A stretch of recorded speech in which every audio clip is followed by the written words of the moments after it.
कैसे पता चले कि जो बच्चा रो रहा है वो नॉर्मल थिंग है या फिर उसे कुछ सीरियस प्रॉब्लम है जो कि हम समझ नहीं पा रहे? क्या न्यूबॉर्न बेबी की मसाज करना जरूरी है? आप टमी मसाज कर रहे हो, बच्चे का स्पिटअप्स कम हो रहे हैं, बच्चा वॉमिटिंग कम कर रहा है, तो उससे दूध ज़्यादा पचेगा, ज़्यादा कैलोरीज जाएंगी, ज़्यादा वेट गेन होगा। पहले 6 महीने तक हमें अपने बच्चों को कैसे फीड कराना चाहिए? बेस्ट वे क्या है फीड कराने का? Breast milk is the best milk. जी, कौन सी चीजों को अवॉइड मदर को करना चाहिए जब वह बच्चे को फीडिंग कराने के लिए जाए? शाम के बाद चाय कॉफ़ी का सेवन कम करें। यूएस के अंदर 80% डिलीवरीज आर नॉर्मल डिलीवरीज। एक हेल्दी बेबी का वेट वैसे कितना होना चाहिए?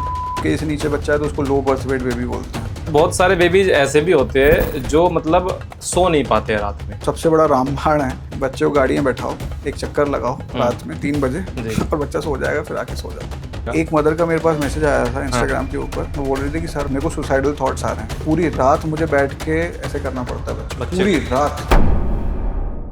जब बच्चा पैदा होता है तो पैदा होने के साथ ही एक चीज उसके साथ में जुड़ जाती है जो कि होती है उसकी हेल्थ, यानी बेबी केयर। तो बेबी केयर कैसी होती है? हम अक्सर रोज़मर्रा की ज़िंदगी में बेबी केयर करते वक्त किन 4-5 चीज़ ऐसे करती है जो कि हमको नहीं करनी चाहिए, उनके बारे में हमको पता भी नहीं होता है। बेबी केयर से रिलेटेड तमाम टॉपिक्स पर बात करने के लिए आज हमारे साथ है डॉक्टर रोहित भारद्वाज जी, जो कि एक पेडिट्रिशियन है और जिन्हें लगभग 13 साल से ज़्यादा का अनुभव है। डॉक्टर रोहित केवल एक डॉक्टर नहीं बल्कि एक कंटेंट क्रिएटर भी है, जो कि इंस्टाग्राम पर लगभग 6.5 लाख से ज़्यादा और फेसबुक पर लगभग 2.5 लाख से ज़्यादा फॉलोअर के साथ में शेयर करते हैं बेबी केयर से रिलेटेड वो टिप्स जो हमको जानना ज़रूरी है, हमारी बेबी के लिए जानना ज़रूरी है और उनकी हेल्थ के लिए भी सबसे ज़्यादा ज़रूरी है। तो आज उन्हीं तमाम टॉपिक्स पर आज हम बात करेंगे इस हेल्दी पॉडकास्ट में डॉक्टर रोहित भारद्वाज जी के साथ में।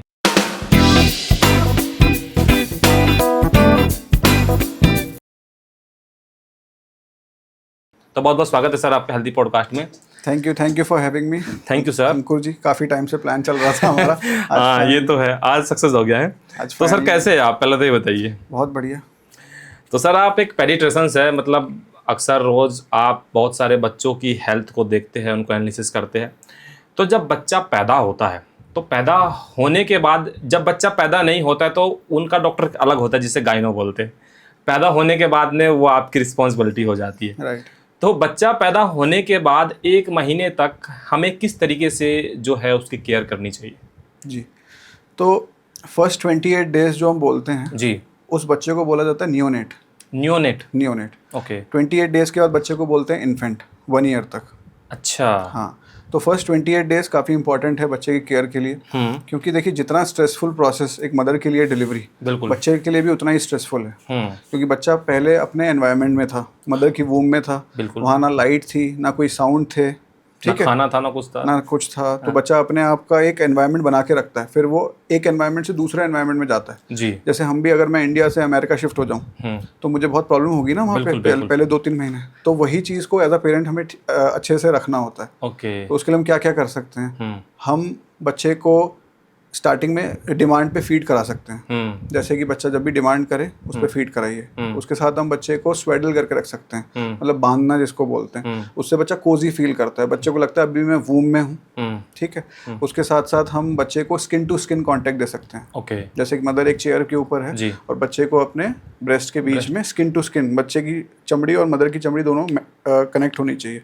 उससे क्या होता है कि बच्चे को बहुत ही सूदन फील होता है, बच्चे का वेट गेन अच्छा होता है, बच्चे को जो गैस की समस्या होती है वो भी कम होती है। तो बेसिकली हमें बच्चे को चार्ज करना है आगे की जर्नी के लिए। जैसे हम कोई फ़ोन लेके आते हैं, अनबॉक्स करते हैं तो उसको चार्ज करते हैं ना, बिल्कुल। तो वैसे ही हमें बच्चे को फर्स्ट 28 डेज तक चार्ज करना है ताकि उसकी आगे की लाइफ अच्छी रहे। तो हम फीड पे डिमांड पर बच्चे को फीड करा सकते हैं, बच्चे को स्किन टू स्किन कांटेक्ट दे सकते हैं, बच्चे को स्वेडल करके रख सकते हैं, बच्चे को आउटसाइड के कांटेक्ट से थोड़ा दूर रखना है, क्योंकि ये बच्चा अभी वनरेबल है टू इन्फेक्शन। तो ज़्यादा विजिटर्स को ना बुलाएं, है ना, बच्चे को आके ज़्यादा लोग किस वगैरह ना करें ताकि कोई जर्म या इन्फेक्शन बच्चे को ट्रांसफ़र ना करें। बच्चा और मदर एक थोड़ा सा आइसोलेटेड रहें, थोड़ा टाइम स्पेंड करें, है ना। बच्चे को भी अपनी मदर के साथ टाइम स्पेंड करके धीरे धीरे करके पता चलता है कि शी इज़ माई मदर, ये मेरी टेक केयरर है। मदर को भी जितना बच्चे के साथ टाइम स्पेंड करेगी उतना अच्छा और उतना जल्दी फीड आएगा, तो दोनों के लिए बेनिफिशियल है। ओके। जब बच्चा पैदा होता है तो वो बोल तो नहीं सकता लेकिन रोता बहुत है ठीक है, सबकी यही प्रॉब्लम है। तो रोना हालांकि बोलते हैं कि बच्चों के लिए अच्छा होता है, अक्सर हमने पढ़ा भी है और कुछ हेल्थ एक्सपर्ट जो है वो बताते भी है। तो लेकिन रोना कभी कभी एक जानलेवा भी हो सकता है, या क्योंकि हमको पता नहीं होता वो किस तरीके से रो रहा है जी। तो जो बेबी क्राइंग होता है तो हमें ये कैसे पता चले कि जो बच्चा रो रहा है वो नॉर्मल थिंग है या फिर उसे कुछ सीरियस प्रॉब्लम है जो कि हम समझ नहीं पा रहे? देखिए, एक होती है कंसोलेबल क्राई, कि बच्चा रोया जी, पर हमने उसको शांत करा दिया, ओके। वो शांत हो गया। कैसे शांत करा दिया? बच्चे को फीड करा दिया, बच्चे का हमने डायपर चेंज कर दिया, बच्चे को स्किन टू स्किन कांटेक्ट दे दिया, या बच्चे को हम बाहर गैलरी में लेके गए, ठीक है, बच्चे को सोए या स्वेडल किया इस तरीके से, है ना, सोइंग करी, स्विंगिंग करी, तो उससे बच्चा शांत हो गया। हाँ। ये सब करने के बाद भी बच्चा शांत नहीं हो रहा है तो उसको बोलेंगे इनकंसोलेबल क्राई, मतलब बच्चे को हम शांति नहीं कर पा रहे हैं। ये सब कुछ करके देख लिया, हम शांत नहीं कर रहे हैं, तो ऐसे में कोई आप बिल्कुल भी रिस्क मत लीजिए। नियर बाय जो भी आपका पीडियाट्रिशियन है उसको जाके दिखाइए, क्योंकि बच्चे ज़्यादा टाइम नहीं देते, है ना, बहुत जल्दी डिटोरेट होते हैं। तो ऐसी कोई चीज़ है, कंसोलेबल क्राई है, बच्चे को आप शांत कर पा रहे हैं किसी भी तरीके से। एक बहुत ही कॉमन चीज़ है, गर्मी बहुत रखते हैं लोगों को, लगता है कि पंखा चला दिया तो सर्दी लग जाएगी, हाँ। एसी के सामने बच्चे को रख दिया तो सर्दी लग जाएगी, हाँ। तो ऐसा नहीं करना है आपको बच्चे को एसी और पंखे वाले कमरे में ही रखना है, लेकिन डायरेक्ट हवा नहीं आनी चाहिए बस उस पर बच्चे पे। वो भी इसीलिए कि डायरेक्ट हवा जाएगी तो वो ड्राइनेस क्रिएट करती है, हाँ। तो उससे बच्चे की नोज ड्राई हो जाएगी, नोज ब्लॉक हो जाएगी, बस इसीलिए। वरना आपको आराम से आप एक कमरे के कोने में जिसमें एम्बिएंट टेम्परेचर है, जैसे 25-26 डिग्री सेंटीग्रेड टेम्परेचर मेंटेन किया हुआ है, उसमें आप आराम से रख सकते हैं। तो बच्चा अगर कंसोलेबल है तो ठीक है, इनकंसोलेबल है, शांति नहीं हो रहा, सब कुछ करके देख लिया हमने, तो आप बच्चे के साथ जाइए हॉस्पिटल, पीडियाट्रिशियन से ज़रूर एवेलुएट करवाइए। बच्चों को अक्सर पेट की प्रॉब्लम बहुत ज़्यादा हो जाती है, क्योंकि वो जीवन में पहली बार खाना पीना शुरू करता है, राइट। तो पेट में गैस हो जाती है या और भी बहुत कुछ हो सकता है, ये तो आप अच्छे से बताएंगे। तो मतलब कैसे पता करें कि बच्चों को जो है गैस की प्रॉब्लम हो गई है, क्या इंडिकेशंस बच्चा देता है? देखिए, यूजुअली जो होता है पहले 2-3 हफ्ते में बच्चों को गैस की समस्या नहीं होती। अच्छा। हाँ, क्योंकि अभी गट इतना मैच्योर ही नहीं होता कि इतनी सारी चीज़ें हैंडल कर पाए। ये यूजुअली डेवलप होती है 3 वीक्स के बाद, तो यूजुअली जो बुक्स में लिखा होता है 3 वीक्स टू 3 मंथ्स। अब इसका कॉन्सेप्ट क्या है 3 weeks to 3 months? Why 3 months? 3 months पे आके क्यों ठीक हो रहा है? क्योंकि 3, 3.5, 4 महीने के आसपास बच्चा पलटना शुरू करता है। अच्छा। अब सपोज कीजिए आप हैं, आपने दूध पिया और आप लेटे हुए हैं, सिर्फ लेटे हुए हैं, ना कुछ कर रहे हैं, सिर्फ लेटे हुए हैं, दूध पिया सिर्फ लेट गए, दूध पिया लेट गए, तो आपको भी गैस बनेगी।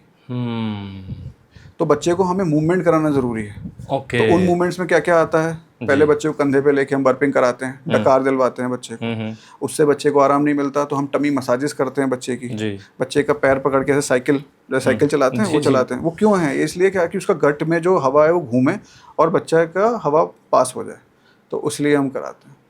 ओके। बच्चे की ना मसाज पे बहुत जोर दिया जाता है कि बच्चे की जो है मसाज करोगे तो बॉडी अच्छी होगी, हेल्दी होगी, मजबूत होगी। तो सबसे पहले ये कि क्या न्यूबॉर्न बेबी की मसाज करना ज़रूरी है? अगर है तो फिर किस महीने या कितने दिनों के बाद जो है हमें मसाज करना चाहिए? राइट। सो देखिए, मसाज का जो कॉन्सेप्ट है ना, वो हमारा इंडियन कॉन्सेप्ट ही है। ओके। फॉरेन में इतना नहीं होता मसाज वगैरह, ठीक है, बट इंडियन कॉन्सेप्ट है, ये भी अच्छा कॉन्सेप्ट है। मसाज से ना बच्चे की हड्डी मजबूत होगी, ना ही बच्चे का कोई एक्स्ट्रा कोई उसमें ग्रोथ होगी। Massage is a bonding. Okay. जैसे मैंने बताया ना, मदर और बेबी को टाइम स्पेंड करना है, it is a me time for mother and baby. तो वो एक लव, एक बॉन्ड, एक केयर डेवलप होता है, ठीक है। तो it is a bonding exercise. हमारे यहाँ कुछ रूरल एरिया में, इवन अर्बन एरियाज में भी बच्चों को बहुत बुरी तरीके से मसाज करते हैं, उल्टा सीधा कर देंगे, टेढ़ा कर देंगे, हड्डी तोड़ते हैं, ये करते हैं। मतलब वहाँ उनकी मिथ्स हैं कि इससे बच्चे की हड्डियाँ मजबूत होती हैं। हड्डी का कोई लेना देना नहीं है। अच्छा। कोई लेना देना नहीं है। सिर्फ ये है कि बच्चे का अगर आपने टमी मसाजेज अच्छे से करी तो बच्चे के जो स्पिटअप्स हैं, जो बच्चा दूध फेंकता है बार बार वो कम होगा। वो कम होगा तो दूध अंदर ज़्यादा रहेगा, अंदर ज़्यादा रहेगा तो पचेगा ज़्यादा तो कैलोरी ज़्यादा आएंगी, कैलोरी ज़्यादा आएंगी तो बच्चे का वेट गेन होगा। ऐसे करके वेट गेन होता है बच्चे का। ओके। ऐसे नहीं है कि आपने पैरों की मसाज कर रहे हो और बच्चों का वेट गेन हो रहा है, नहीं। आप टमी मसाज कर रहे हो, बच्चे का स्पिटअप्स कम हो रहे हैं, बच्चा वॉमिटिंग कम कर रहा है, तो उससे दूध ज़्यादा पचेगा, ज़्यादा कैलोरीज जाएंगी, ज़्यादा वेट गेन होगा। ओके। तो it is a bonding time. तो मदर को हमेशा मैं बोलता हूँ कि आप हल्के हाथ से शुरू करो, हल्के हाथ से आपको मसाज करनी है, बहुत ही माइल्ड सा मसाज करना है आपको। और बेस्ट टाइम है कि आप बच्चे को नहलाने से पहले, उस समय बच्चा एक्टिव भी रहता है, ठीक है, और नहलाने के बाद बच्चे का हम सारा ऑयल वॉश ऑफ भी कर सकते हैं। और मसाज, आपका एक क्वेश्चन था कि मसाज कब से स्टार्ट करनी है। जी हाँ। तो वो यूजुअली हमें स्टार्ट करनी है जब बच्चे की कॉर्ड फॉल हो जाए। वो यूजुअली 7 to 10 डेज में, जो नाभि पे कॉर्ड होती है ना, अम्बिलिकल कॉर्ड जो मदर से कनेक्टेड होती है, उसको हम क्लैम्प करके कट कर देते हैं, वो अपने आप शेड ऑफ हो जाती है with in next 7 to 10 days dry होके। जी। उसको गीला नहीं करना है हमें। अच्छा, गीला नहीं करना। गीला करोगे तो इन्फेक्शन होगा। अच्छा, देखो एक कॉन्सेप्ट है बॉडी का, बाहर का सारा पार्ट सूखा होना चाहिए और बॉडी के अंदर का सारा पार्ट गीला होना चाहिए। नाइस। अगर आंखें आपकी ड्राई हो गई, प्रॉब्लम। मुंह आपका ड्राई हो गया, प्रॉब्लम। आंतें आपकी ड्राई हो गई, प्रॉब्लम। बाहर आपका गीला नहीं होना चाहिए। अगर मेरे को पसीना यहाँ पे गीला हो गया, ये पूरा मेरे को हो जाता है, लोगों को रेड हो जाता है, रैशेस हो जाते हैं, बच्चों में भी होते हैं, हीट रैश बोलते हैं उसको, ओके, बेबी रैश बोलते हैं जी। तो आपको बाहर ड्राई ही रखना है बच्चे को, जितना ड्राई रखेंगे। कॉर्ड को ड्राई रखेंगे, कॉर्ड टाइम से गिर जाएगी, उसके बाद आप मसाज शुरू करो, 10 दिन के बाद आप मसाज शुरू कर सकते हो। तो मसाज में कोई पर्टिकुलर क्या, जैसे कि हम तो अक्सर इंडियंस लोग, हमारे पास एक ही तेल होता है, मस्टर्ड ऑयल होता है, वही सर पे लगाते हैं, वही शरीर पे लगाते हैं, वही है हमारे लिए सब कुछ। तो क्या कोई हम सबकी भी मसाज उसी से उसी से हुई है? तो क्योंकि हम तो खैर बहुत पहले पैदा हो चुके हैं, उसको कुछ और था, अब आने वाले चीज़ों में बहुत सारी चीज़ें बदल गई है। तो किस तरह के तेल्स को आप रिकमेंड करना चाहेंगे, या फिर कोई मॉइस्चराइज ऐसा आते हैं जिसको हमें यूज़ करना चाहिए? आजकल बेबी प्रोडक्ट भी बहुत सारे आते हैं, तो कौन सा तेल या मॉइस्चर हमको इस्तेमाल करना चाहिए अगर हम करना चाहते हैं तो? राइट, मैं जो काउंसिल करता हूँ ओपीडी के अंदर, जब न्यू मदर्स बेबी के साथ आती हैं 7 से 10 दिन के बाद, तो मैं उनको एक टाइमलाइन बताता हूँ। जैसे फर्स्ट 10 मिनट्स बच्चा आपका उठ गया है 10-11 बजे के अराउंड, आप पहले 10 मिनट्स के लिए बच्चे की मसाज करिए। ओके, ठीक है। कौन से ऑयल से करना है? Best is virgin coconut oil. Okay. बाकी बाकी सारे ऑयल्स सबके अपने अपने साइड इफेक्ट्स हैं। जैसे आपने सरसों का तेल बताया, अक्सर देखा होगा सरसों का तेल से मसाज करते बच्चा बहुत रोता है। क्यों रोता है? उसकी जो स्मेल होती है वो इतनी पंजेंट होती है कि बच्चे को पसंद नहीं आती। ओके, हाँ, ठीक है।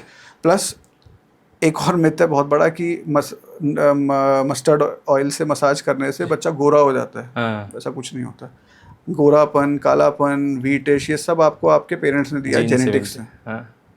कोई चीज़ इसको बदल नहीं सकती जी। ठीक है। तो आपको पहले 10 मिनट्स के लिए आपको पहले मसाज करनी है बच्चे की विद वर्जिन कोकोनट ऑयल। उसके बाद 10 मिनट्स का बात करना है आपको बच्चे को, बहुत ज़्यादा देर तक भी नहीं करना है। 10 मिनट्स करिए ल्यूक वार्म वाटर, गुनगुने पानी से करिए, और उसके बाद बच्चे को लाइए, ड्राई करके बच्चे को मॉइस्चराइज करिए हेड टू टो। ओके, पूरा। कोई भी माइल्ड मॉइस्चराइजर आप अपने हिसाब से आप ले सकते हैं। बहुत सारे अच्छे ब्रांड्स अवेलेबल हैं, आप कोई भी ले सकते हैं, डिपेंडिंग अपॉन फाइनेंसेस। अलग अलग ब्रांड के अलग अलग कॉस्टिंग हैं। बस कोशिश करिए कि आप यूज़ करें जो dermatologically tested, paediatrician approved products हैं, वो आप यूज़ करिए। फ्रेग्रेंस फ्री होने चाहिए, हार्मफुल केमिकल्स नहीं होने चाहिए। ओके, खुशबूदार नहीं होने चाहिए। खुशबूदार नहीं, खुशबू क्यों चाहिए हमें? बच्चों की नेचुरल स्मेल ही इतनी अच्छी होती है। नहीं, इट इज़ देयर। जी, बिल्कुल। जब आप इसको एक्सपीरियंस करेंगे तब आप खुद इसको, मतलब कुछ पेरेंट्स के लिए it is a stress buster. आए शाम को बस अपने बच्चों को उठा के सिर्फ स्मेल किया, वो बहुत बड़ा एक स्ट्रेस बस्टर होता है। ओके, सब कुछ आपका लिंक्ड है हार्मोन से ना। हाँ, क्या होता है ना कि अक्सर जैसे बच्चे पैदा होते हैं ना, गांव में खास करके लोग करते हैं कि उसकी आंखों में ना शय लगा देते हैं बहुत ज़्यादा, यहाँ तक कि बांगे बड़ी हो जाएगी।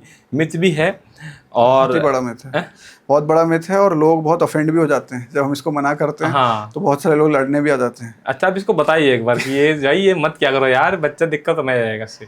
एक्चुअली क्या है कि देखो, मैं तो एक ही, अगर मुझे किसी को एक्सप्लेन करना है कि ये क्यों मिथ है, ये इसलिए मिथ है कि चाइना और जापान के जो लोग हैं उनकी आंखें तो छोटी छोटी हैं। वो तो टेक्नोलॉजी में इतने एडवांस्ड हैं। तो वो काजल लगा के अपनी आंखें बड़ी क्यों क्यों नहीं कर लेते? आंखें बड़ी नहीं होती इससे, it is all genetic. Okay. एक नॉर्थ ईस्ट का एक पर्टिकुलर फेस होता है, एक कश्मीरी का अलग फेस होता है, साउथ इंडियन का अलग फेस होता है। ज्योग्राफिकल सबका अलग ज्योग्राफिकल है। इधर हम गए और हम टुवर्ड्स चाइना गए तो उनके अलग फेस, मंगलोइड फेसेस टाइप होते हैं। ठीक है। जापान की तरफ गए, उनकी आंखें छोटी छोटी होती हैं, और उसकी वजह से वो लोग काफ़ी बुली भी होते हैं, है ना। काफ़ी लोग एथनिसिटी का मजाक भी उड़ाया जाता है। अमेरिका वगैरह साइड में अमेरिकन तो करते हैं इस तरीके से। तो वो लोग भी तो अपनी आंखें बड़ी कर सकते हैं। अगर इतनी बड़ी टेक्नोलॉजी है कि हम काजल लगा के आंखें बड़ी कर लेंगे, तो वो भी कर सकते हैं ना। नहीं हो सकता है, ये नहीं हो सकता। काजल का एक ही यूज़ है, सुंदर दिखना। हाँ, mothers, parents, grandmothers, grandfather अपने बच्चे को सुंदर देखना चाहते हैं। हाँ, बच्चा सुंदर आपका एज इट इज है, नेचुरल ही सबसे सुंदर है। हाँ, आपको नज़र से बचाना है, एक वो भी कॉन्सेप्ट है कि जी। नज़र से बचाना है, काला हाँ, टीका लगाओ। हाँ, हाँ, हाँ। तो माथे पे लगा दो, कान के पीछे लगा दो, हथेली पे लगा दो, पैर पे लगा दो। आंखों में लगाना जरूरी आंखों नहीं। में क्यों लगाना है? आंखों में एक डक्ट होती है हमारी, जी, आंख और नाक को कनेक्ट करती है जी, on the inner canthus of the eye. जी, तो उसको बोलते हैं नेजो लेक्राइमल डक्ट। जी, वो डक्ट क्या करती है? देखिए यहाँ पे एक ग्लैंड होता है, लेक्राइमल ग्लैंड। जी, उसका काम क्या है? पानी छोड़ना, हाँ, ताकि हमारी आँख जो है गीली रहे, ड्राई नहीं होनी चाहिए। मरने के बाद ही ड्राई होती है ना। हाँ, तो इस पानी को कहीं तो जाना है, जी, इस पानी को इस डक्ट के थ्रू नाक में जाना है, नाक के थ्रू ये अंदर चला जाता है। अच्छा, ये कॉन्सेप्ट। अब आपने भर दिया काजल, हाँ, आपकी डक्ट हो गई ब्लॉक, हाँ, कहाँ जाएगा पानी? बाहर टपकेगा। और मैंने क्या बताया था? बाहर पानी मतलब गड़बड़। गड़बड़। पानी इकट्ठा होगा, इन्फेक्शन होगा, बच्चे की आंखें चिपकेंगी, कंजक्टिवाइटिस होगा। तो इतना गहरा प्रभाव होता हाँ, है ये इसका। कॉन्सेप्ट। अच्छा, क्या गलतियाँ अक्सर हम लोग करते हैं मसाज करते वक्त जो हमको पता नहीं होता? कुछ ऐसी मतलब अनइथिकल प्रैक्टिस है? अनएथिकल तो मैं नहीं कहूँगा, लेकिन मतलब हमारी जो प्रथाएं हैं, हम जी, जी, देखो हमें टाइम के साथ इवॉल्व करना पड़ेगा। जी, जी, अब आर्टिफिशियल इंटेलिजेंस आ गई, बिल्कुल, we have to be in touch with it, बिल्कुल। है ना। कंधे से कंधा मिला के हमें चलना पड़ेगा, नहीं तो हम बहुत पीछे रह जाएंगे। ठीक है, आगे चल के रोबोट्स आएंगे, जी। हमें उनको अपनी लाइफ में इनकॉर्पोरेट करना ही पड़ेगा। तो आप टाइम के हिसाब से चलिए। उस टाइम पे शायद इतनी ही नॉलेज थी, ऐसे पॉडकास्ट नहीं थे, आप जैसे मेरे जैसे इन्फ्लुएंसर्स नहीं थे, कोई अवेयरनेस नहीं थी। तो लोग जो पड़ोसी ने कह दिया मान लिया, हाँ, है ना। बहुत सारे केस भी बिगड़े हैं। जी, मेरे एनआईसीयू में इतने केसेस आते हैं कि हमारे पड़ोसी ने कह दिया था ये टेस्ट मत कराओ, अच्छा, डॉक्टर ने लिखा है, हाँ, मदर को एडवाइस की है जी, कि बच्चे के अंदर मुझे ये कमी दिख रही है, ठीक है, आप ये कृपया करके, एक सॉफ्ट मार्कर आया है अल्ट्रासाउंड के अंदर, आप और टेस्ट कराइए ताकि हम इसे और कंफर्म कर लें। पड़ोसी ने मना कर दिया, अरे ऐसे ही बोलते रहते हैं, डॉक्टर्स का क्या है, वो तो ऐसे ही बोलते। उस बच्चे में वो कमी निकली, अब झेलना किसको है? माँ बाप को। माँ बाप को। पड़ोसी तो निकल लिया अपना। आप एक्सपर्ट से लो एडवाइस। मुझे घर बनाना होगा, मैं रियल एस्टेट कंसल्टेंट के पास जाऊंगा। हाँ, मुझे घर को ब्यूटीफाई करना होगा, आर्किटेक्चर इंटीरियर डिजाइनर के पास जाऊंगा। जी, जी, गाड़ी का काम होगा, मैकेनिक के पास जाऊंगा। तो डॉक्टर का काम डॉक्टर को करने दो ना। Why everyone is doctor these days? India में तो है, सब डॉक्टर हैं। ओके, थोड़ा फीडिंग को लेकर के बातें करते हैं अक्सर। तो जब हम फीड करते हैं तो लास्ट 6 मंथ तक जो है, Yeah. तो किस तरह का जो First बेस्ट 6 months, first हाँ 6 हाँ पहले 6 महीने तक हमें अपने बच्चों को कैसे फीड कराना चाहिए? बेस्ट वे क्या है फीड कराने का? देखिए, इसमें भी एक कॉन्सेप्ट है। मैंने बताया था ना कि डिलीवरी स्ट्रेसफुल प्रोसेस है, हाँ जी। इवन फॉर बेबी और मदर के लिए, दोनों के लिए। तो बच्चा भी जब पैदा होके डिलीवर होके आता है तो बहुत ओवरवेलमिंग है उसके लिए, ये सारी साउंड्स, ये सारी लाइट। जी, तो बच्चा सोता ज़्यादा है अच्छा, इनिशियल 2 to 3 वीक्स में। हाँ, तो उस फेज में आपको बच्चे को उठा उठा के फीड कराना है, अच्छा, 2-2 घंटे में, क्योंकि बच्चा तो सोता रहेगा, 6-8 घंटे तक सोता रहेगा बच्चा, है ना। आपको उठाना है। बच्चा दूध पीते पीते भी सो जाएगा। बच्चे को आपने ब्रेस्ट पे लगाया, बच्चा 2 मिनट पिया, सो गया, वो भी गलत नहीं। 15 मिनट्स की फीड मिलनी चाहिए, क्योंकि ब्रेस्ट मिल्क के अंदर भी पहले होता है फोर मिल्क, जो मीठा होता है, जो टेस्ट बनाता है, कार्बोहाइड्रेट ज़्यादा होते हैं, पर इससे बच्चे का वेट गेन नहीं होगा। नेक्स्ट जो फीड आता है वो होता है हाइंड मिल्क, पीछे का दूध, वो होता है गाढ़ा, उसमें होता है फैट, जिससे होता है बच्चे का वेट गेन। तो आपको पूरा 15 मिनट तक फीड कराना है। तो आपको स्टार्टिंग के 2-3 वीक्स, जब तक बच्चा जी, थोड़ा सा एक्लेमेटाइज नहीं हो जाता इस एनवायरनमेंट के साथ, तब तक आपको उठा उठा के फीड कराना है। और 2-3 हफ्ते बाद बच्चा आपको नहीं सोने देगा। तो होता है, वो आपको उठा उठा के फीड करवा ही लेगा। तो that is feed on demand.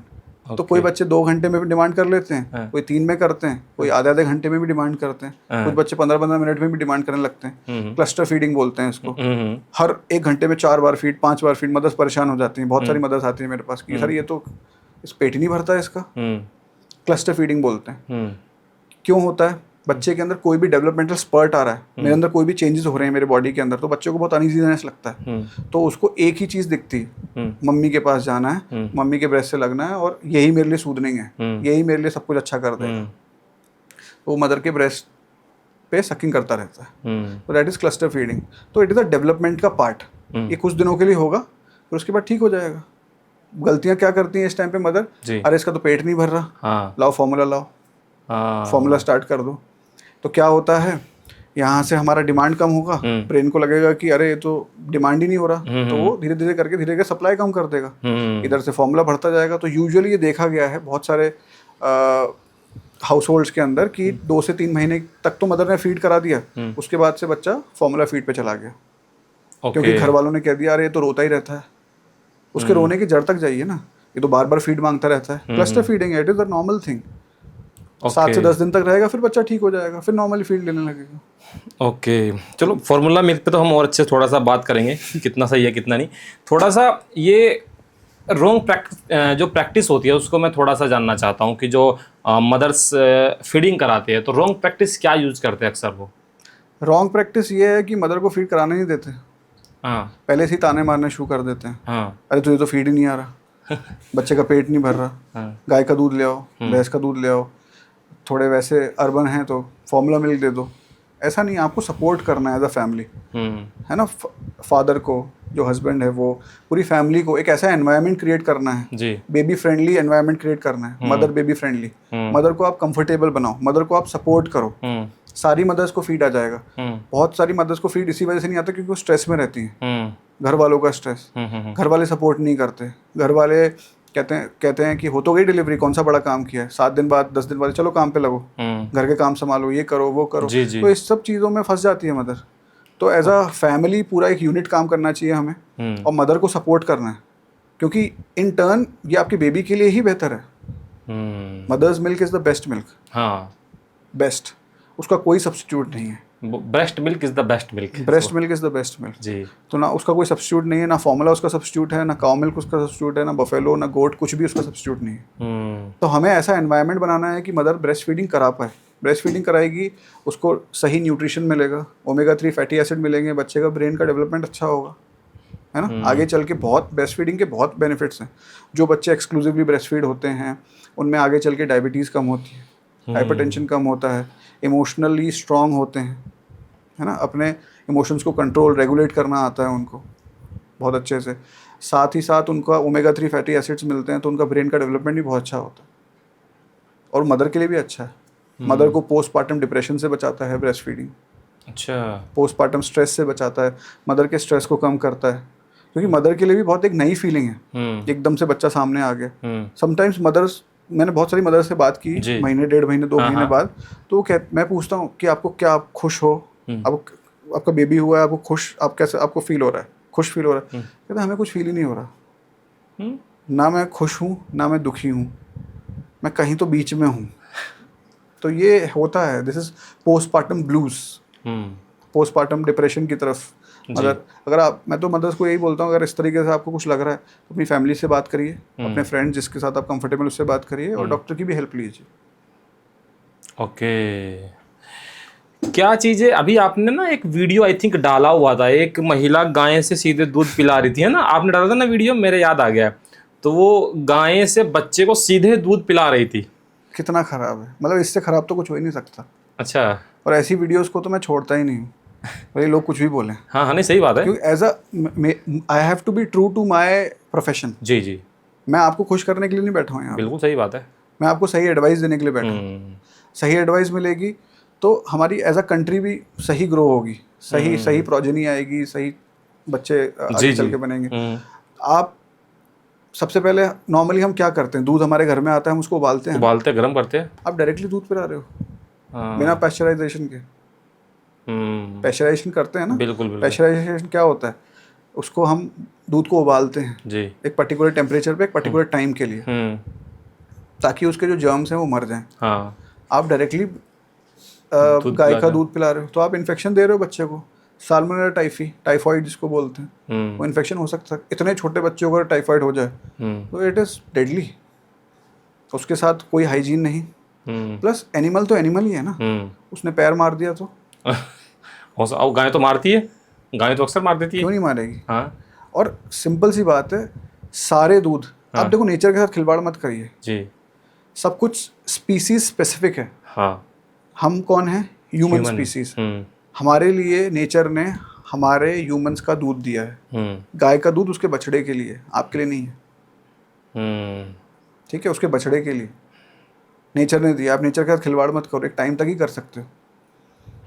ठीक है, और आप अननेचुरल तरीके से आप दूध निकालो बार बार, आपको पता ही इंडिया के अंदर इंजेक्शन क्या देते हैं, अगर नहीं मिला तो इंजेक्शन से उसको मतलब इतनी पीड़ा होती है उसको, जानवर को। आप बार बार इंसेमिनेशन करके बार बार आर्टिफिशियली प्रेग्नेंट कर रहे हो उसको, हाँ, ताकि उसका दूध बने, दूध बने। तो वही दूध आप भी कंज्यूम कर रहे हो। हाँ, तो आपको किस तरह के हार्मोन्स मिल रहे हैं?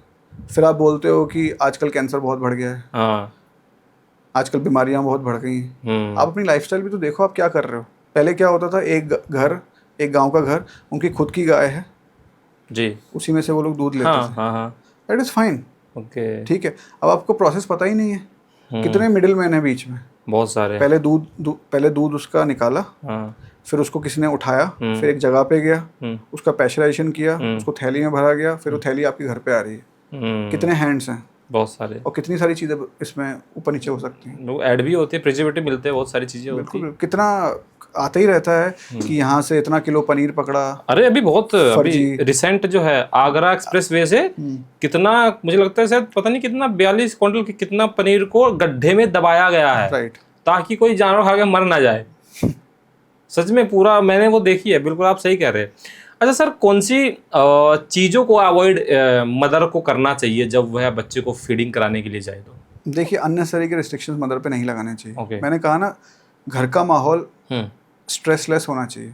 बहुत सारे मिथ्स चलते हैं हमारे घर के अंदर ना, कि मदर अगर मीठा खाएगी तो मीठा दूध आएगा, खट्टा खाएगी तो खट्टा दूध आएगा, स्पाइसी खाएगी तो स्पाइसी दूध आएगा, है ना। मदर्स पे दुनिया भर के रिस्ट्रिक्शन लगा के रखी है। मदर्स आके रोती हैं मेरे पास, अच्छा, कि सर लौकी की बिना नमक बिना तड़के की लौकी की सब्जी के ऊपर हैं पिछले 1.5 महीने 2 महीने से। क्या आप रह सकते हैं? नहीं, कोई भी नहीं रह सकता। आपका मेंटल स्टेटस क्या रहेगा? अगर स्ट्रेस में चला जाएगा आदमी। बस वही स्ट्रेस बच्चे को मिलेगा, क्या होगा, मदर का दूध कम हो जाएगा, आपको ऊपर का दूध देना पड़ेगा। वो आपकी फैमिली पर ही इफेक्ट कर रहा है। कैसे कर रहा है? मदर का दूध कम हुआ, आपको फॉर्मूला खरीदना पड़ेगा, इतने महंगे हैं फॉर्मूला मिल्क, अच्छी अच्छी फैमिलीज अफोर्ड नहीं कर पाती। क्यों करना है आपको ये?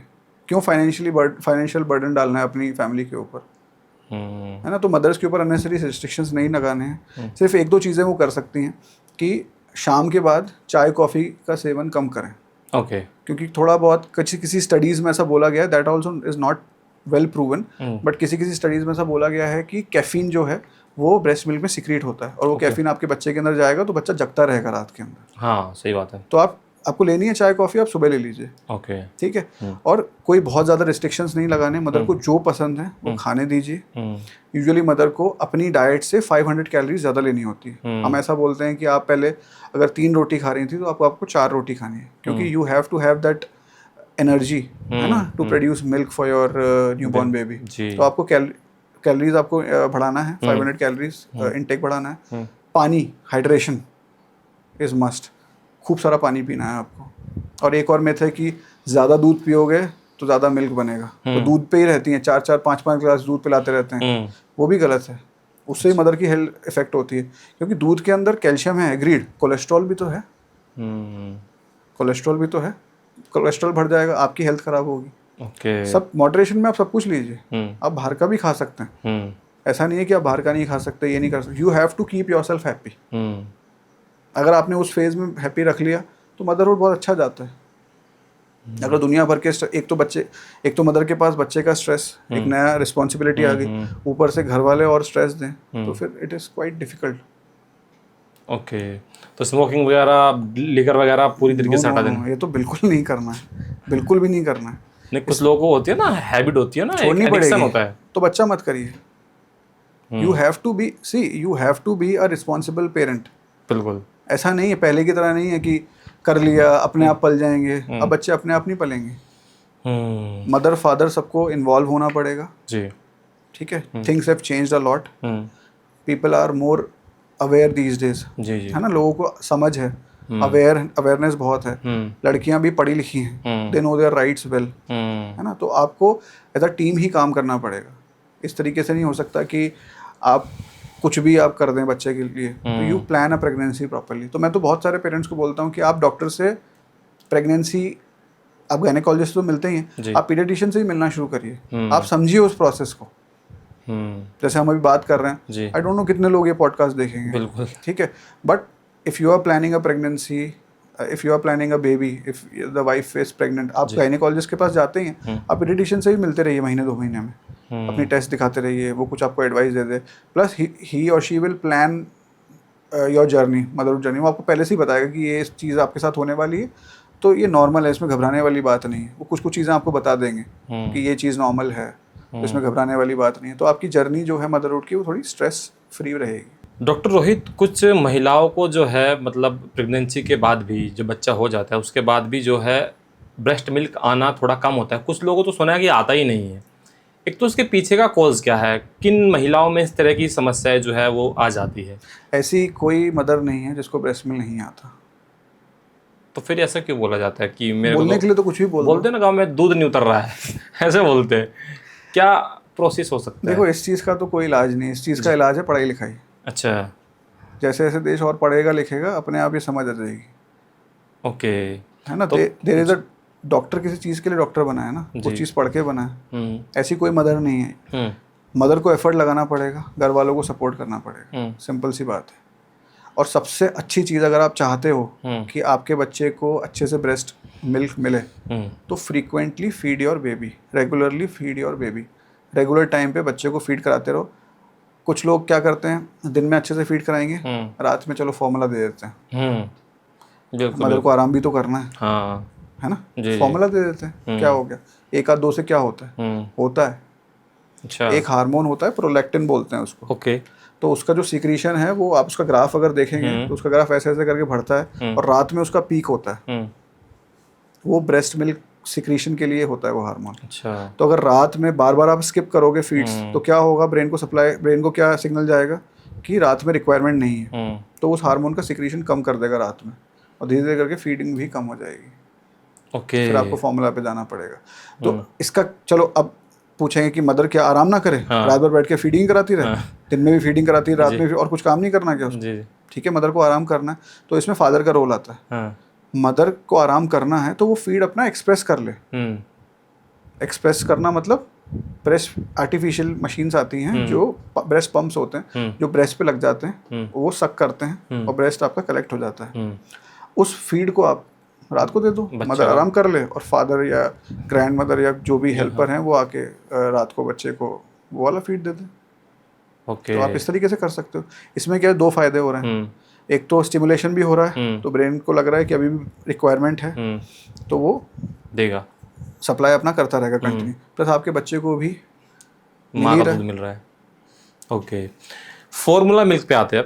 तो जैसे कि हम बीच बीच में चीज़ें, फॉर्मूला मिल्क, पहले तो ऐसा कोई मिल्क नहीं होता था, बहुत पहले की बात करें तो, अभी आ रहे।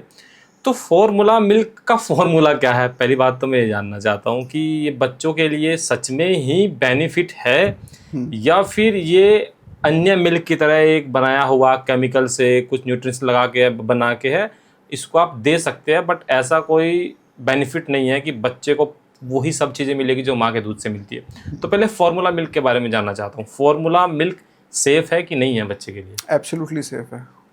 ओके, आँख बंद करके यूज़ कर सकते हैं, but only in special cases.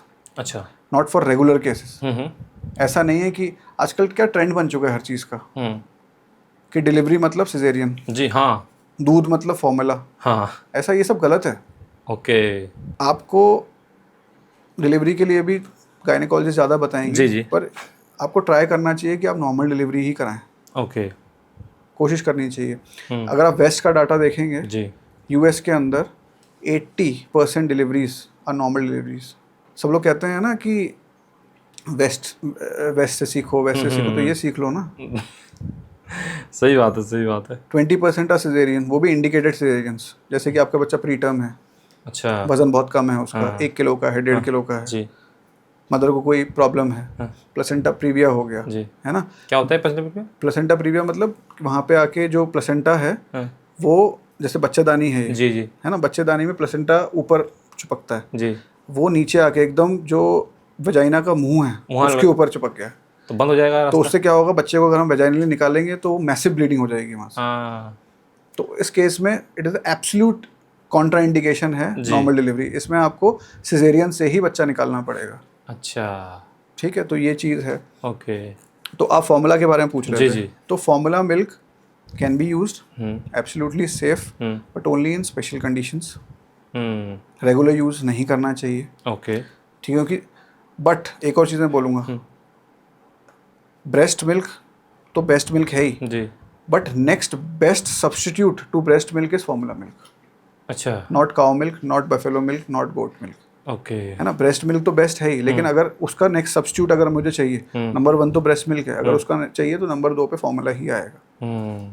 ठीक है, फॉर्मूला आप दे सकते हो, इट इज़ एब्सोल्युटली सेफ, बस उसका हाइजीन आपको मेंटेन करना है। ओके, है ना। बोतल पे आप मक्खी, आपने देखे होंगे वीडियोस हाँ, की, बहुत बोतल सारा। के ऊपर मक्खियाँ घूमती रहती जी हैं, जी जी जी। तो हाइजीन आपको अच्छे से मेंटेन करना है। ठीक है, सही अमाउंट में पानी लेना है, एक स्कूप में 30 ml वाटर लेना होता है। कुछ पेरेंट्स क्या करते हैं 60 में बना लो, थोड़ा दिन ज़्यादा चल जाएगा फॉर्मूला, जी जी, तो वो डाइल्यूट आप कर रहे हो, गलत है वो। आपके बच्चे का वेट गेन ही नहीं होगा। या कुछ पेरेंट्स क्या सोचते हैं कि इसको कॉन्सेंट्रेट कर दो, हाँ 15 ml बना दो, हाँ, तो इससे बच्चे का वेट गेन ज़्यादा होगा, वो भी गलत है। इतना इंटेस्टाइन मैच्योर नहीं है कि वो पचा पाए इतना गाढ़ा दूध। जो रिक्वायरमेंट है उसी के हिसाब से 30 ml में 30 ml वाटर में 1 स्कूप, ओके। अगर बच्चे की ज़्यादा रिक्वायरमेंट हो 60 ml में 2 स्कूप, 90 ml में 3 स्कूप। डॉक्टर बनता कैसे है, अगर मैं पूछना चाहूँ कि फॉर्मूला मिल्क में ऐसा क्या होता है, किस तरीके से ये बनता है, क्या इसमें मतलब प्रोसीजर होता है, थोड़ा बता पाएंगे फॉर्मूला के बारे में? प्रोसीजर बेसिकली क्या होता है, देखिए जो आपने वे और केसिन प्रोटीन सुने होंगे जी, जो आपके प्रोटीन पाउडर्स में होते हैं ना, जी जी, वे प्रोटीन बोलते हाँ हैं, हाँ हाँ हाँ, है ना। जी। तो ये भी एक तरीके के वही होता है, बनता ये गाय के दूध से ही है।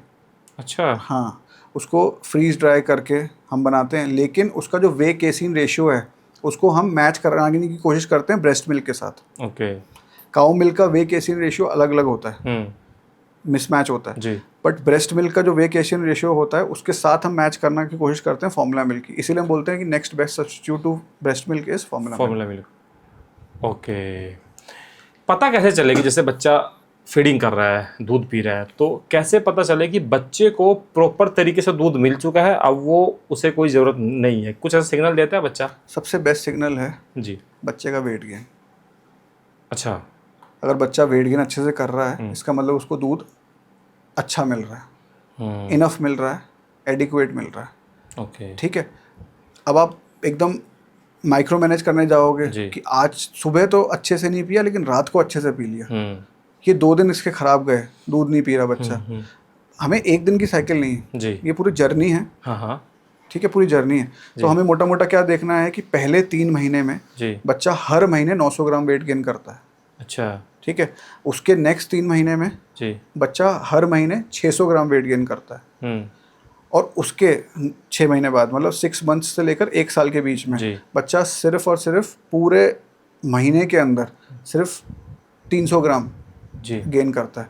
तो पहले फर्स्ट मंथ ऑफ लाइफ के अंदर बच्चा 1-1 किलो वेट गेन करने लगता है, फर्स्ट 3 मंथ्स में जी जी, 900 ग्राम 1 किलो। जी, 6 मंथ्स के बाद बच्चा 3 महीने में 1 किलो करता है। हाँ, तो 6 महीने, बहुत सारे पेरेंट्स आते हैं अरे 6 महीने तक तो बच्चा बहुत गोलू मोलू हो गया था, 6 महीने के बाद तो अटक गया, इसका वेट ही नहीं गेन हो रहा, क्योंकि उनके एक्सपेक्टेशन रहते हैं कि हर महीने 1-1 किलो, इस हिसाब से तो बच्चा 100 किलो का हो जाएगा। ऐसे नहीं होता है, हर चीज़ एक नेचर ने एक प्रोसेस बनाया, you have to respect that. आपके दिमाग से नहीं चलेगा, वो जो प्रोसेस है उसके हिसाब से ही चलेगा। ओके, तो पहले महीने में 1-1 किलो, 6 मंथ्स टू 1 ईयर के बीच में 3 महीने में 1 किलो, 3 महीने में 900 ग्राम। ये नेचुरल है, एब्सोल्युटली नेचुरल। और अगर मोटा मोटा आपको लेमैन की तरह याद रखना है, तो जैसे बच्चा 3 किलो का पैदा हुआ था, 6 महीने में मोटा मोटा बच्चा डबल होता है, और 1 साल पे मोटा मोटा बच्चा ट्रिपल होता है। तो 3 किलो का बच्चा अगर 9-10 किलो का हो गया 1 साल पे, परफेक्टली फाइन। हमें एकदम माइक्रो मैनेज क्यों करना है कि आज बच्चे ने 50 ml लिया और अब 35 ले लिया, इतना नहीं सोचना है। बच्चा ह्यूमन है, वो अपने हिसाब से लेगा। हमें भी तो आप क्या रोज 5 लीटर पानी 4 लीटर पानी पी लेते हो? ऐसा नहीं होता है, नहीं होता ना। कभी 1.5 लीटर पी लिया, कभी बिजी रह गए नहीं पी पाए। आज हम फ्री हैं, माइंडफुली हम आज पानी पियेंगे। हम ऐप आती है ना पानी की, वो आपको रिमाइंड कराती है, आपकी एप्पल वॉच होती है वो आपको रिमाइंड कराती है कि पानी, तो आपने आज 10 ग्लास पानी पी लिए। तो ये है, तो इट इज़ ऊपर नीचे। ओके, कभी भी पेरेंटिंग कभी ऐसी स्मूथ होगी ही नहीं। हाँ, वो ये है, वो बम्पी राइड है, ऊपर नीचे। आप पहाड़ों पे हो, ऊपर नीचे। सही है, पहाड़ चढ़ने जैसा ही है पेरेंटिंग मुझे लगता है।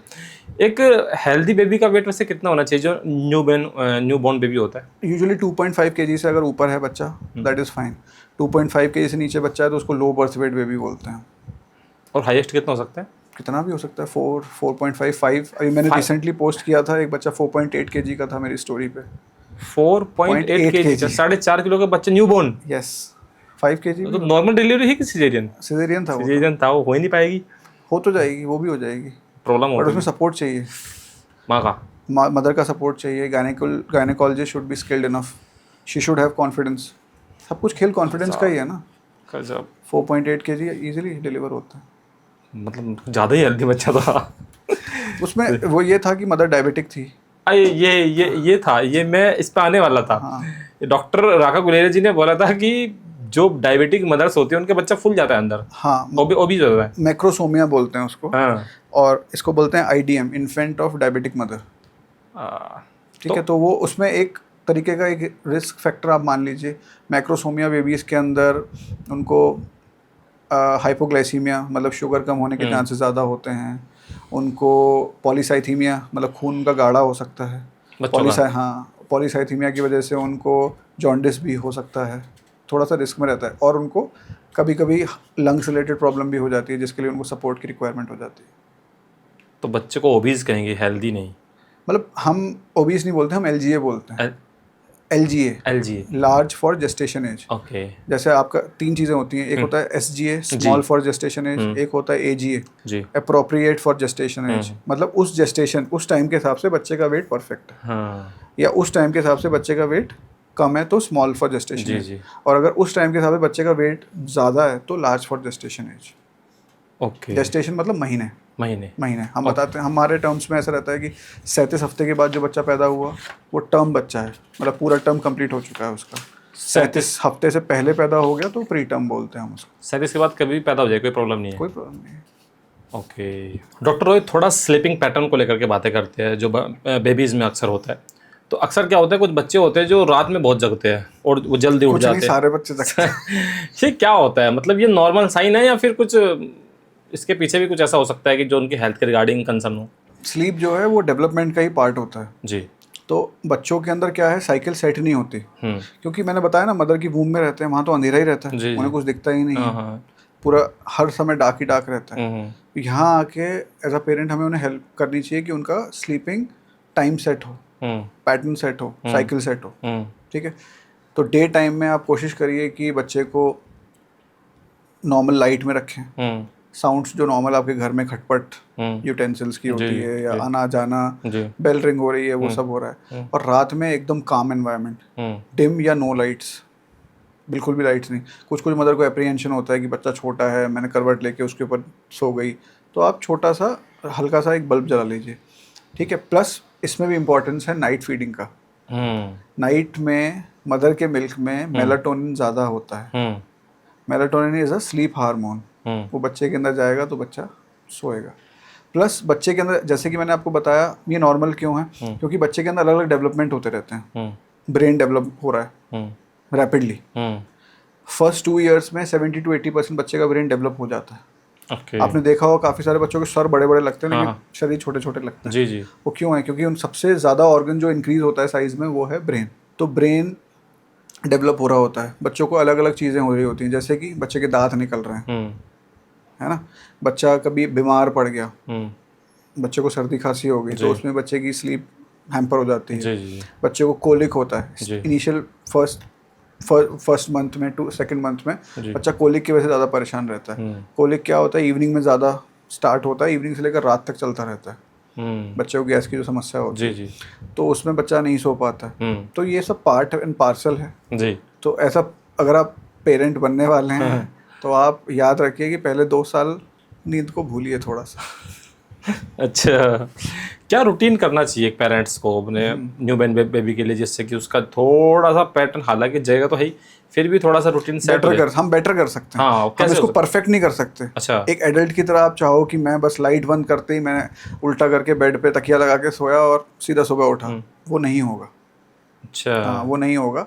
बस आप इसको थोड़ा बेटर कर सकते हैं। ओके। जैसे कि आप डे टाइम मैंने बताया कि डे टाइम में सारी एक्टिविटीज़ रखिए, है ना, लाइट ब्राइट रखिए, पर्दे वर्दे अपने हटा के रखिए ताकि बच्चे को डे नाइट का डिफरेंस समझ में आए। नाइट में सुलाने से पहले एक नाइट रिचुअल या नाइट रूटीन आप कर सकते हो। जैसे हम अपने पेरेंट्स को गुड नाइट बोलते हैं थे ना बचपन में, उस तरीके से हम बच्चे को गुड नाइट बोलने के लिए क्या कर सकते हैं, एक ड्राई मसाज कर सकते हैं हल्के हाथ से। मदर एक गाना सुनाते सुनाते बच्चे की मसाज कर सकती है। आप गुनगुने पानी से बच्चे की स्पॉन्जिंग कर सकते हैं, ठीक है, बच्चे का कपड़ा चेंज कर सकते हैं, बच्चे का डायपर चेंज कर सकते हैं, है ना, बच्चे को फ्रेश एक क्लोथ्स पहना सकते हैं, और मदर एक लोरी सुना सकते हैं। और उसी समय आप लाइट भी बंद करिए, और ये सेम चीज़ सेम टाइम पे रोज करिए ताकि बच्चा अपने ब्रेन को ट्रेन करे कि this is the time to sleep, अभी सोने का वक्त हो रहा है। और ये भी एक प्रोसेस है, आपको लंबे समय, ऐसा नहीं है कि डॉक्टर रोहित ने बता दिया आज मैंने किया ये तो सोया ही नहीं ऐसा नहीं होता है। कोई भी चीज़ जो मैं बता रहा हूँ इट इज़ लॉन्ग टर्म, आपको सेम प्रोसेस करते रहना है। आप 15 दिन बाद देखना उसका result, baby will sleep definitely better.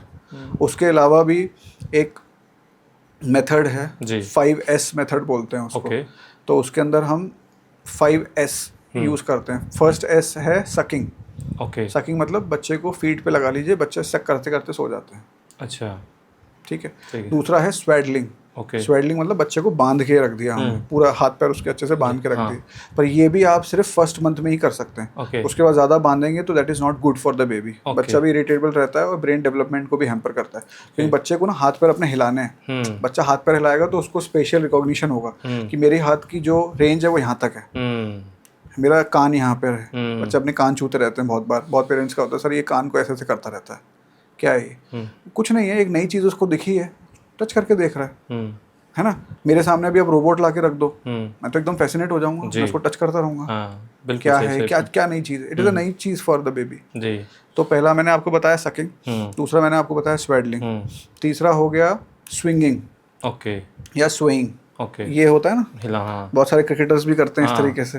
उनका मूवमेंट, उनका क्या है, नया बेबी हुआ है मेरे घर में, अच्छा, तो ये एक मूवमेंट है। ये मूवमेंट बच्चों को बहुत पसंद आता है क्योंकि सेम मूवमेंट मदर के पेट के अंदर भी होता रहता है, वो घूमते रहते हैं ऐसे ऐसे ऐसे, तो उनको अच्छा लगता है, स्वेइंग बोलते हैं इसको। इसके बाद हम क्या कर सकते हैं, हम बच्चे को साइड टू साइड पोजीशन दे सकते हैं। बच्चा कंफर्टेबल नहीं है सीधा सोना, तो बच्चे को हम साइड, थोड़ा सा लेफ्ट साइड सुला सकते हैं या राइट साइड सुला सकते हैं। एंड लास्ट जो 5th वाला S है वो है श, ये जो साउंड होती है श, श, आप इस तरीके से बच्चे को सुला सकते हैं। इसको वाइट नॉइज बोलते हैं एक तरीके से। इसके डिवाइसेस भी आते हैं, कुछ पेरेंट्स लगाते हैं बच्चे के रूम में वाइट नॉइज। तो ये जो साउंड है ये मिमिक करती है मदर की यूट्राइन आर्टरी की साउंड। अच्छा, यही साउंड सुनता रहता है बच्चा पेट के अंदर, श, श, तो उसको भी सुन के बच्चे सो जाते हैं। शीशे से तो सुसु भी कर सकते हैं ना, ऐसे भी तो करते हैं वो, मतलब वो अलग है। अच्छा। ओके, अभी इतने ट्रेन नहीं होते सुसु करने के लिए। बट डॉक्टर रोहित, अब बहुत सारे बेबीज ऐसे भी होते हैं जो मतलब सो नहीं पाते हैं रात में, या फिर यह कि कंटिन्यूस जो है जगते रहते हैं। हाँ, जगते रहते, रोते भी रहते हैं कंटिन्यूसली। उनके लिए क्या मेथड है? तो उनके लिए यही है, स्टार्टिंग में कोलिक की वजह से बच्चे जगते हैं।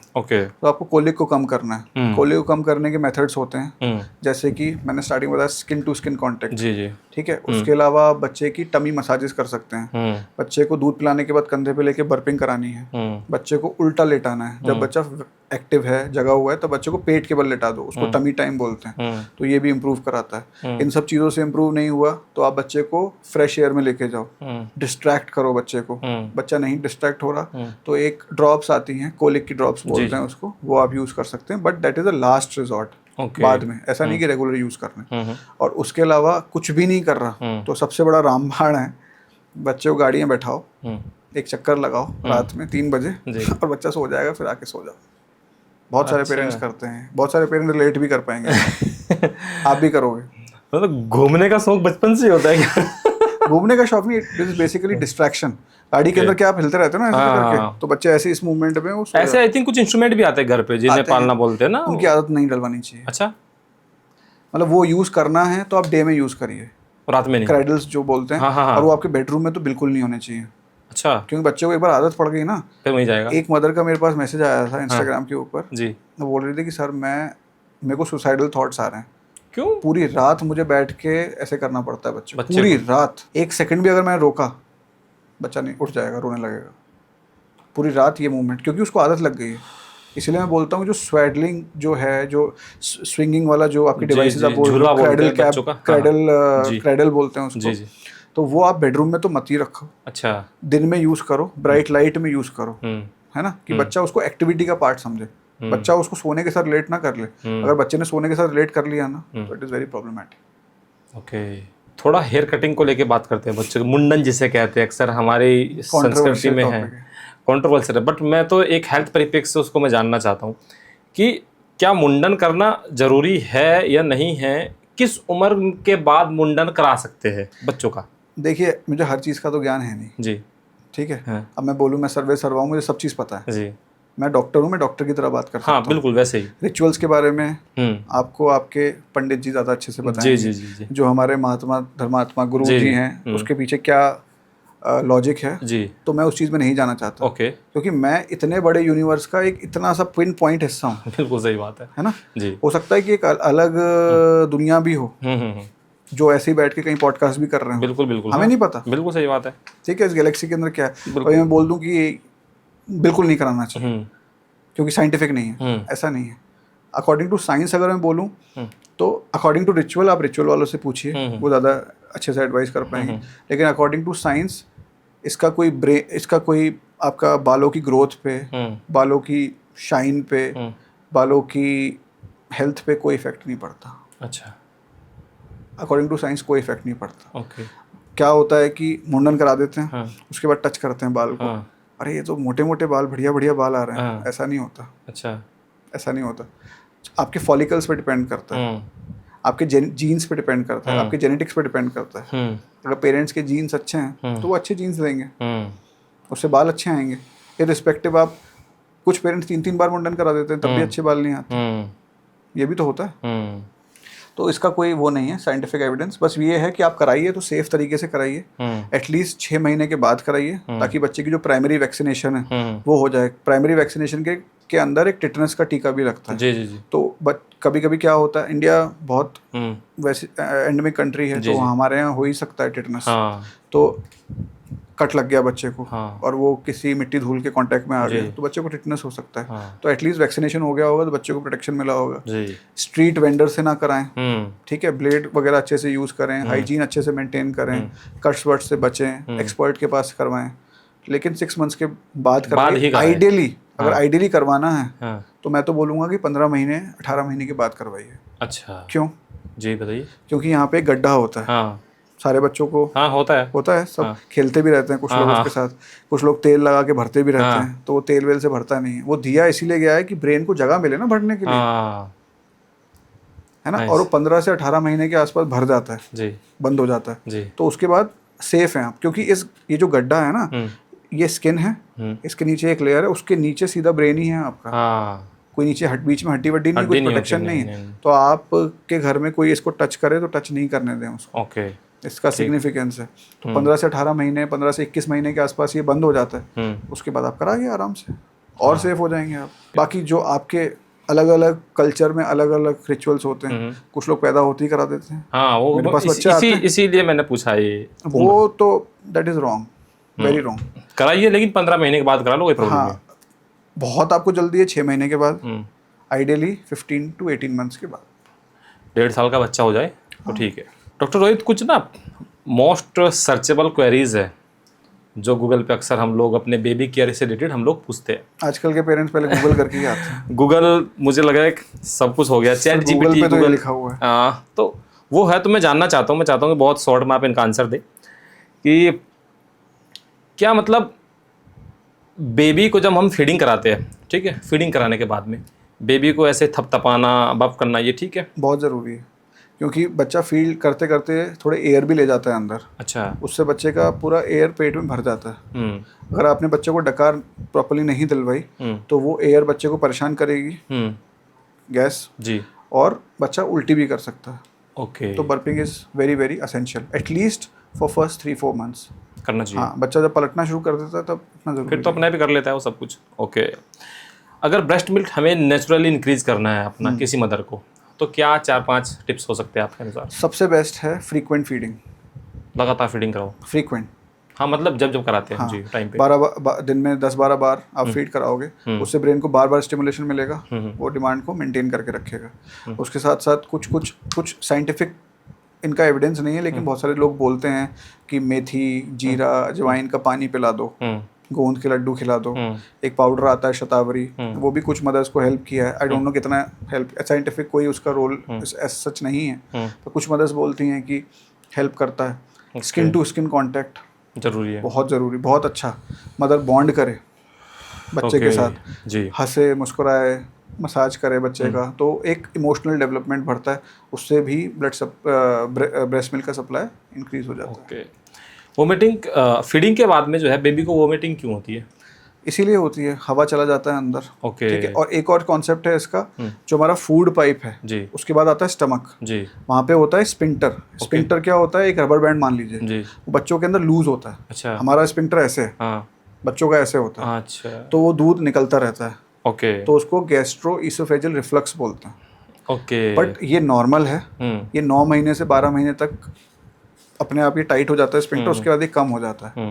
पर अगर बच्चा वॉमिटिंग कर रहा है, स्पिट अप कर रहा है बच्चा, और प्रोजेक्टाइल है वॉमिटिंग, मतलब बच्चे कपड़े पे नहीं दूर जाके गिर रही है, ठीक है, या वॉमिटिंग ग्रीन है, या वॉमिटिंग रेड है, या बच्चे का वेट गेन नहीं हो रहा, तो ये सारे रेड फ्लैग्स हैं। इस केस में बच्चे को एवेल्युएशन कराना ज़रूरी है, अल्ट्रासाउंड कराना ज़रूरी है, अपने पीडियाट्रिशियन से ज़रूर मिलिए। ओके, न्यूबॉर्न बेबी को पानी पिलाना सही है? पिला सकते हैं? बिल्कुल गलत, नहीं पिलाना चाहिए? बिल्कुल भी नहीं। ब्रेस्ट मिल्क के अंदर 88% तो पानी ही है। ओके, नॉर्मल पानी नहीं पिलाना चाहिए? नॉर्मल पानी नहीं पिलाना चाहिए। नॉर्मल पानी पिलाओगे तो बच्चे का पेट भर जाएगा, हाँ, वो डिमांड ही नहीं करेगा। डिमांड नहीं करेगा तो मिल्क नहीं पिएगा, कैलोरीज नहीं जाएंगी, वेट गेन नहीं होगा, प्लस इससे सोडियम इंटॉक्सिकेशन भी हो जाता है। अच्छा, तो उस लिए भी आपको नहीं कराना चाहिए। 6 महीने तक एक्सक्लूसिव ब्रेस्ट मिल्क, और कुछ भी नहीं, कुछ भी नहीं, मतलब कुछ भी नहीं। कोई पानी नहीं, कोई घुट्टी नहीं, कोई आपका शहद चटाना नहीं, कुछ भी नहीं, सिर्फ मदर का ब्रेस्ट मिल्क। बेस्ट पोजीशन क्या होती है अगर बच्चे को सुलाना है तो, ताकि जल्दी सो जाए, चिल्लाए ना? देखिए, बेस्ट पोजीशन, जो छोटा बच्चा होता है जी, उसको तो आपको पीठ के बल ही सुलाना है। अच्छा, क्योंकि अगर आपने उल्टा सुला दिया बच्चे को, बच्चा पलट नहीं पाता अपने आप। रात में बच्चे का सर उसी में धंस गया और बच्चा सांस नहीं ले पाया, तो वो तकलीफ हो सकती है। ओके, 4 महीने के बाद तो बच्चा अपने आप डिसाइड कर लेता है कि उसको उल्टा सीना सोना है कि सीधा सोना है। और इसके साथ साथ जो जहाँ आप सुला रहे हो वो एरिया क्लियर होना चाहिए। बच्चे के टॉयज, आपके ब्लैंकेट्स, बहुत सारे बच्चे उसमें लपेट जाते हैं, है ना, तो परेशानी, आपको क्लियर एरिया रखना है। नेक्स्ट है, हालांकि हमने बात किया इस बारे में, पर फिर भी बहुत सर्च किया हुआ है कि क्या फॉर्मूला मिल्क ब्रेस्ट मिल्क से ज़्यादा बेटर है? No no no, breast milk is best. Next best substitute to breast milk is formula milk. Okay, fan और एसी में बच्चे को सुलाना चाहिए? 100% सुलाना चाहिए, उसी में सुलाना चाहिए। बच्चे को आपको कंफर्टेबल रखना है। हाँ, आपको पसीना पसंद आएगा? बच्चा भी तो ह्यूमन ही है ना, उसको पसंद नहीं आएगा। आप एम्बिएंट टेम्परेचर, मैं ये नहीं कह रहा कि आप वहाँ कश्मीर बना दो, 16 डिग्री 18 डिग्री पे रख दो, आप 25-27 डिग्री पे रखो आराम से, कॉर्नर ऑफ द रूम में रखो, डायरेक्ट हवा नहीं जाए बच्चे को पसीना नहीं आना चाहिए। 3 गोल्डन रूल क्या होंगे एक पेरेंट्स के लिए, जिससे कि वो फॉलो कर सके अपने न्यूबॉर्न बेबी की केयर करने के लिए? फर्स्ट है, ब्रेस्ट मिल्क पर एम्फेसिस करिए। ओके, दूसरा है, मदर को सपोर्ट करिए। ओके, तो इसमें फादर ही नहीं, पूरी फैमिली आती है। बिल्कुल। और तीसरा है, हर छोटी छोटी बातों के लिए स्ट्रेस मत लीजिए। ओके, ठीक है। बहुत सारे फेजेस आते हैं बच्चे के अंदर, जब बच्चा दूध कम लेना शुरू कर देगा, या ज़्यादा रोना शुरू कर देगा, या टाइम पे सोया नहीं, जी, या डिफरेंट कलर की पॉटी करना शुरू कर देगा, जी, तो उस चीज़ के लिए ज़्यादा स्ट्रेस मत लीजिए। अपने पीडियाट्रिशियन से बात करिए। आप जितना कम स्ट्रेस लेंगे उतना आपकी मदरहुड की जर्नी बेटर रहेगी। एक ऐसा फॉर्मूला जिससे कि जो है हैप्पी बेबी और स्ट्रेस फ्री पेरेंटिंग हमारी रह सके। तो अपने दिमाग में आप एक बात को, एक सेंटेंस को रखिए कि जो पेरेंटिंग है जी, it is a journey, it is not a destination. आपको कहीं पहुंचना नहीं है, ये जर्नी है, बम्पी जर्नी, ऊपर नीचे ऊपर नीचे ऊपर नीचे। कोई डेस्टिनेशन नहीं है कि आपको बस मैं यहाँ पहुँच गया जी और ये ख़त्म हो गया, कभी ख़त्म नहीं होगा। It is a never ending journey. So enjoy this journey. घर के माहौल को स्ट्रेस फ्री रखिए जी, न्यू मदर्स को सपोर्ट कीजिए। ओके, तो सर कुछ ऐसा एक रियल एक्सपीरियंस बताइए, कुछ ऐसी स्टोरी जो भी आपके पेशेंट के साथ में आपने फील किया हो, आपने देखा हो कि थोड़ी सी अनयूजुअल है और आपको लगता है कि ये शेयर करना बहुत ज़रूरी है। जी जी जी। तो एक काफ़ी इंटरेस्टिंग स्टोरी है जी। एक मदर थी जिसका बेबी प्री टर्म डिलीवर हुआ था। कितने महीने? अराउंड 29 वीक्स पे था। ओके। और 1 kg का बच्चा था। ओके। तो 1 kg का? 1 kg, हाँ। 600 ग्राम 700 ग्राम के भी बच्चे होते हैं। अच्छा। वो सर्वाइव भी करते हैं। अच्छा, आप अच्छा। जैसे मेरे जैसे हो चुके हैं। अच्छा। हाँ। ओके।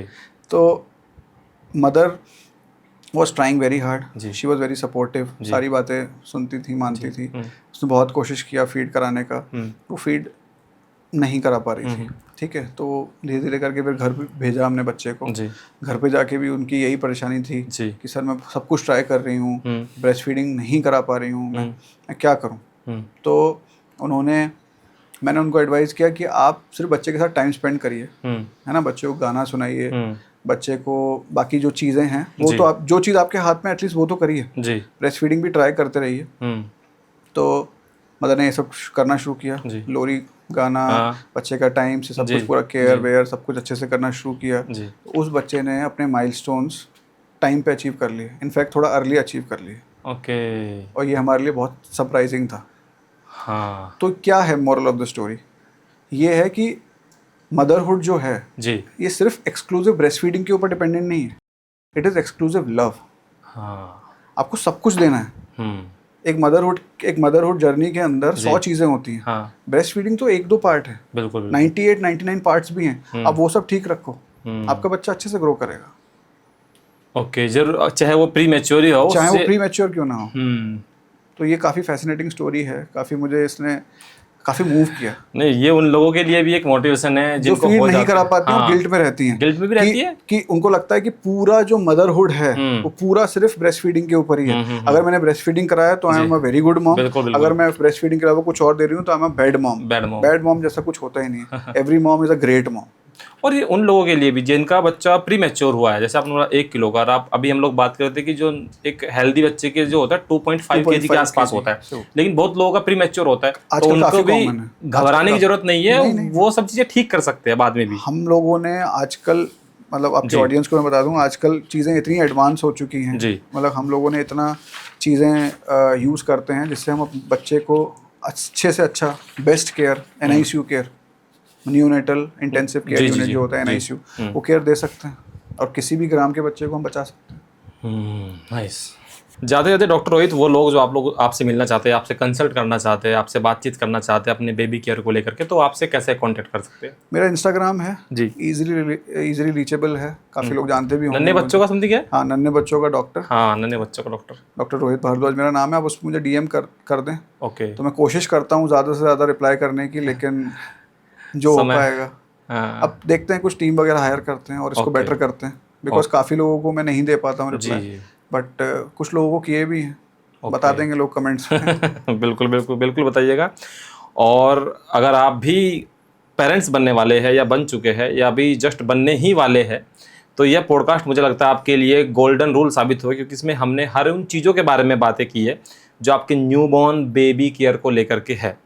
ठीक है, आपको यह वीडियो कैसा लगा हमें कमेंट करके तो बताइए ही, खास करके शेयर भी कीजिए। और वो सब मोमेंट आप कमेंट करके बताइए कि आपके बच्चों के साथ में अगर आप पैदा हो चुका है तो कैसे आपका रिलेशंस है, क्या वो चीज़ सब आप फॉलो करते हैं जो कि डॉक्टर रोहित ने आपको बताई है। और वीडियो को लाइक ज़रूर करिएगा। तो थैंक यू सो मच, और बहुत बहुत शुक्रिया सर आपका हेल्दी पॉडकास्ट बनाने के लिए। Thank you so much. Thank you so much for having me.